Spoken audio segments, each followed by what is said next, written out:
floor is yours. So, I was watching Doghouse this morning and you guys did a great job. Dave, as always, great show, great show. But you all were like going back and forth about the Stephen A. Smith topic. And I was like, you know what, man? Sometimes you need a mental break on these shows. These guys talk about sports so much that maybe you just got to rag on somebody once in a blue moon. But sometimes it comes from a tweet. And that's where it came from. It all sparked from a tweet. And then we have one of the best ladies, one of the best ladies that came out in the draft. Mystics, I promise you, I think y'all missed out. Aaliyah Edwards, I love you to death. But I'm just saying, man, this is a difference maker. When you see difference makers, you gotta draft them. No matter what's going on, you gotta draft them. But coming off a 90-81 victory against the New York Liberty, Angel Reese took to Twitter, and she said, hey, I want to say it in her voice, but I ain't gonna wild out. And that's on getting a win in a packed arena, not just because of one player on our chartered flight. Kissy face emoji, hashtag Skytown. Of course, the tweet got deleted because, of course, what happened with the media. But quick reaction, fellas. Did you like or dislike her saying this coming off of that win? Joe? So, uh, I so I feel like when people make these actions, we gotta look for the intent. All right, like what was the intent for this tweet?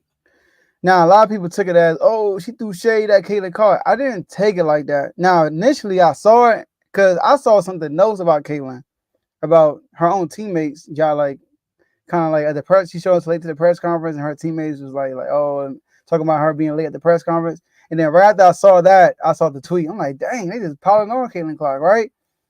But after I sat down and thought about it, I was trying to think about what the intent was. It was to Charles Barkley, basically. It wasn't really to Caitlin, in my opinion. I think that tweet was to Charles Barkley saying that y'all lucky that Caitlin Clark here. If it wasn't for her, your Angel Reese like, hold up, bro, hold up. I get it. She nice. She like that. But I'm like that too. And not just that, I bring personality. Like, like, come on now. I bring the swag to the WNBA. Caitlin Clark don't bring no swag. She bring her talent. You feel me? I like she's the Larry Bird and she's an Angel is a Magic Johnson, right? Y'all get what I'm saying? Magic brought the swag while Larry Bird was just talent, you know? So I'm not mad at it. Now I would like Angel to come out or somebody interview her and she let it be known like, oh, who was it for? You know what I mean? Don't throw no subs out there. You be like, oh, that one for Caitlin. I know some of y'all gonna try to make it a beef like I did when we was in college. That was for Charles Barkley, and I love Charles Barkley. He's a great this, great that. Hit him with the Stephen A. He's a great this and great that. Woo woo, love his kid, love his wife. Woo, woo, woo.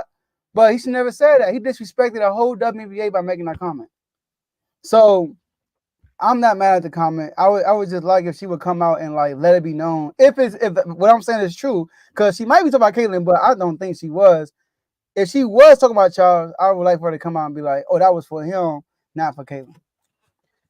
Okay, so the last few weeks, I think it's over. We can clearly say that this battle is over, between Kendrick and Drake, right? It's over.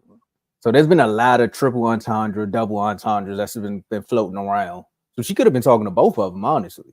And Mm-hmm. it's just in one tweet. That's one of the downfalls that some people say with Twitter is the fact that you could say something and then people could, it's like art. People could take whatever you said and they can come up with their own perception, say, oh no, you meant this. This was your intent. No, you meant it like this. And technically, yeah, I meant what I said, but what you trying to make it mean is not what I meant. And what she want to make it mean is not what I meant. So I could have been talking to Charles Barkley. I could have been talking to the WNBA because there's a whole situation with the chartered flights and the whole Aces Mm-hmm. situation about them getting endorsements. There's a lot going on, so she could have been talking to a lot of people. But the reason why some people definitely thought it was at Caitlyn is because they just lost to the Liberty. Your number Mm-hmm. one pick lost to the Liberty. I came out here and say they technically dogged the Liberty because they were up, and between her and the ex Liberty player, what's her name, Marbury, they led the comeback. So here you go. Here y'all go again, thinking that just because she the number one pick, y'all forgot about me. Now wait till Camilla come back, and we really gonna shut the league down. Message really should have took this girl, man, right there, man. But but hey, at the end of the day, The tweet is the tweet. I'm mad she deleted it because now it gives more speculation on what you said, Joe. Now everybody's like, it really was for Caitlyn because you deleted it, and now you got backlash. Just keep it up there and cut your phone off or cut the notifications off. That's what I do. Oh yeah, I'm not mad at her. I liked it. Speak your mind. Don't let nobody try to shut you up. Yeah, that's pretty much kind of sort of where I was going with it. I just didn't like the fact that she deleted it because I Hmm. literally right after I saw it, I went looking for it. And I was like, it's gone. Like she Yeah. she pulled one of those. Like stick to what you say. Stick to what you say. Unless it was deemed derogatory or something like that or disrespectful, stick to what you say. I get it. If you say something that's out of bounds, then yeah, maybe you need to take back what you said. But this wasn't nothing that I felt like was like Joe said. I don't feel like this was a shot at Caitlin Clark. I feel like it was a response to what, and I thought it was Shaq that said it. I didn't know it was Charles No, Barkley. Charles Barkley.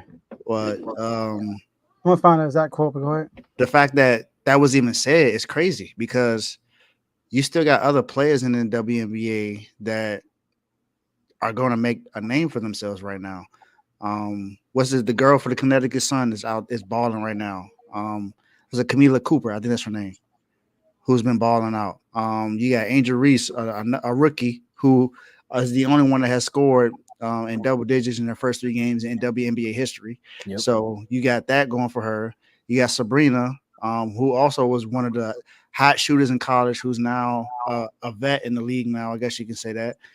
Who's hot with the Liberty, who cooked Sabrina, who cooked Caitlin Clark in the game when they played against Indiana Fever. Then the deal that the WNBA has with all the charter flights and all that stuff is it's not necessarily simply because of one player. It's because of all the players that are coming in. Yes, Caitlin Clark was the best player that come out of college this season for women's, and we know what she brings. We know that people are changing venues for games and stuff for her, but they changed venues and stuff for the Chicago Sky too. I think it was the Mystics changed the venue for the game against the Chicago Sky because Angel Reese and them are coming. So Yep. that's not just because of Caitlin Clark. Caitlin Clark is definitely important. Don't get me wrong, but Mm-hmm. it's not just because of her.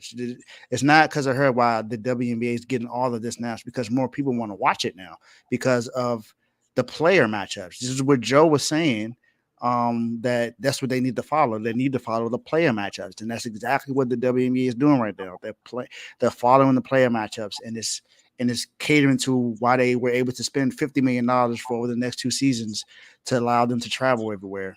Venues are now starting to open up. You got 2 new WNBA teams now that got announced. You got the Golden State Valkyries and then the Toronto team that are starting 2026.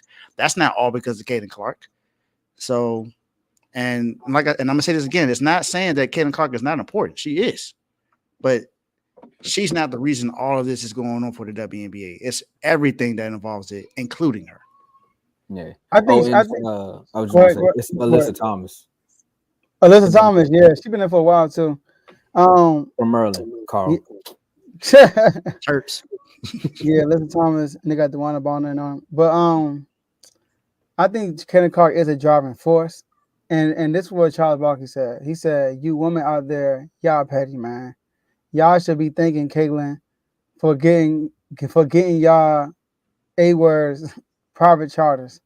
That's like that's so disrespectful. You know what I mean? Like you said, it's not just Caitlin. Now Caitlin's a driving force because she's arguably people saying like she's probably the best college player ever. You know what I mean? And like the run she had the last 2 years with the team she had, you know what I mean? Like it was like Larry Bird. Larry Bird didn't have no great team in college, but Magic had a squad in Michigan State and they went toe to toe.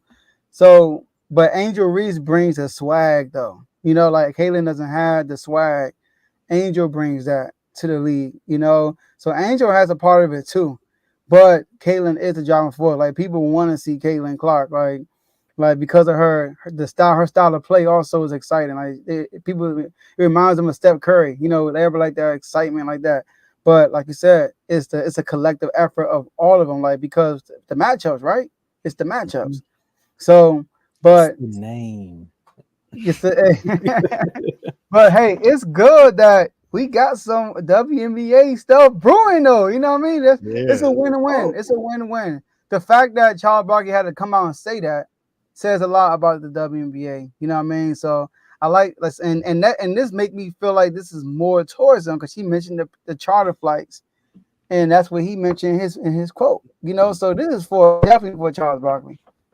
It's a whole comedian I follow, lady comedian who's following all the WNBA drama, saying like, I don't know why y'all didn't tell me that this is so good. And in the midst of her like saying the drama, she also be like, oh, there's 3 games tonight. WNBA they didn't pay her for, but she be like listing the games. I'm all the way tuned in. That goes back to Reese and Caitlin. If it wasn't for them, a lot of people wouldn't be talking about it like how we do. Mm-hmm. Exactly. ESPN First Take notes. We're talking about topics that aren't just random. Hey man, if LeBron spotted you 99 points, do you think that's what it was? that's what it was? If he had 99 points, do you think he could score 1 point to win the game? To a game to 100? Yeah, and LeBron got can't do that. He be a straight bomb. I'm sorry. I'm shooting for half court. I'm getting a shot off, bro. I'm sorry. I'm getting ball first. He got to score 100 times on me. Yeah, of course you would get the ball first. Why would he do that? I'm tackling, I'm fouling. We're gonna be out there all day. I got the mental capacity for that too. Talking about. I might not ever see Bron again, baby. I'm gonna be grabbing his ankle. You got to drag me, bro. They're like, hey, Bron, it's time to go. I'm like, no, it's not. Like, whoa, he got 42. He got 42. Dang, that's crazy. All right, Dave, let them know about these IG chats real quick.